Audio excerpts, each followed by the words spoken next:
I'm back with another video today. And today, no, I'm not reality check. Today I'm reacting to another scary story. My grandma tried to kill me. It was April of 2007, and my birthday was Why approaching. do I react to this? Most of my family had already told me the gifts I would receive, like a new Wii along with video games just get into for it. Wait, dude, what's that My mustache? grandmother didn't tell me anything. Now, my grandmother had always been a strange woman. She wasn't very talkative, but I liked to hear the stories she told. They were creepy, but intriguing. She told me she was going to give me a book. She didn't show it to me, nor did she tell me what it was about. Once my birthday rolled around, I was opening gifts from my loved ones. When I got to my grandmother's present, I opened it up and I saw a book with a pentagram carved into its front cover. I picked it up and thought nothing of it, because at the time, I didn't know what the shape was or what it meant. As soon as I grabbed it, though, everything went pitch black. When I woke up, my family was surrounding me, and my mom was scolding my grandmother about giving me the book. My grandmother looked at me, but her eyes were evil-looking. That night, when I went to bed, I was having a pretty good dream. Oh yeah, and if you watch my grandma video, go watch it. Something woke me up. I looked around and saw nothing. Then, suddenly, I saw a shadowy figure in the doorway looking at me. This wasn't a case of sleep paralysis because I was able to move, but that didn't comfort me because that meant it was real life. The figure crept closer and closer to me. When I looked closer at the figure, I saw gray hair and crooked teeth. Ooh, let me turn it here. That's when I knew it was my grandmother. I screamed and ran past her, but she grabbed me and tossed me back. I noticed she had something in her hand, but I couldn't tell what it was.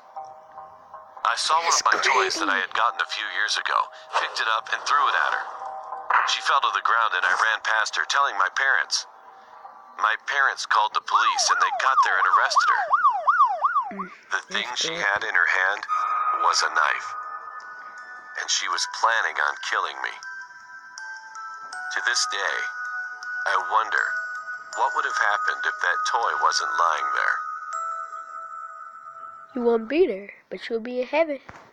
But that's our first video. It's alright. But anyway, let's get to our second video, which is a college horror story.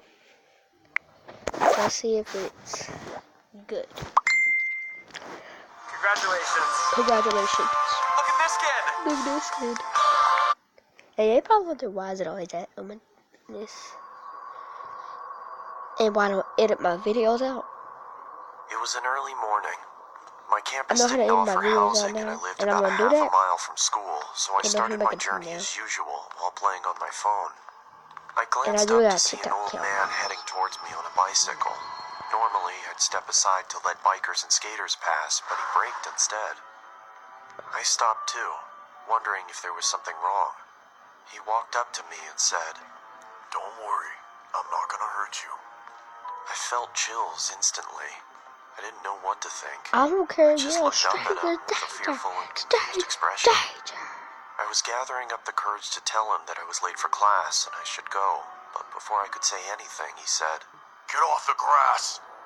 Looking down, I noticed I'd stepped over towards the road and onto the grass. I stepped off slowly and he said, "You wouldn't want to step on any bugs or get your shoes dirty now, would you?" He raised his finger and asked me what my name was. I told him, and he replied, "Don't worry, I'm not going to hurt you."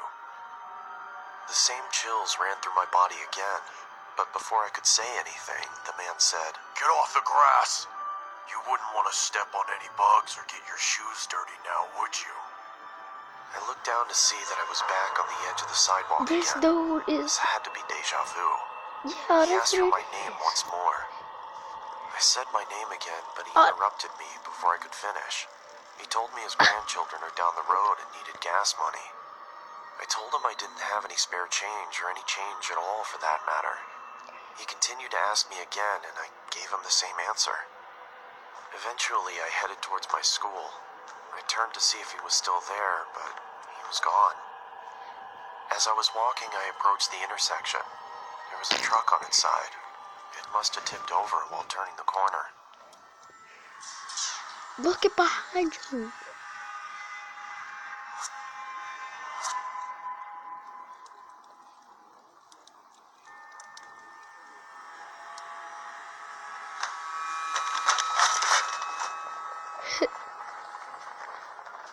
This little llama works. If you want to help support the channel, head on over to the brand new Llama Arts merch store. It has new stuff available like updated t-shirt designs, a mug from the Sleepover Story episode, an embroidered hoodie, a llama pin, and even a llama plushie. All of these items can be found at crowdmade.com. Okay. Links are in the description.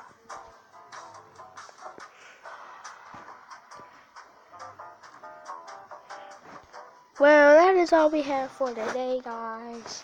And I'm sorry, but don't forget to Superman punch that like button in his face and subscribe and hit the notification bell.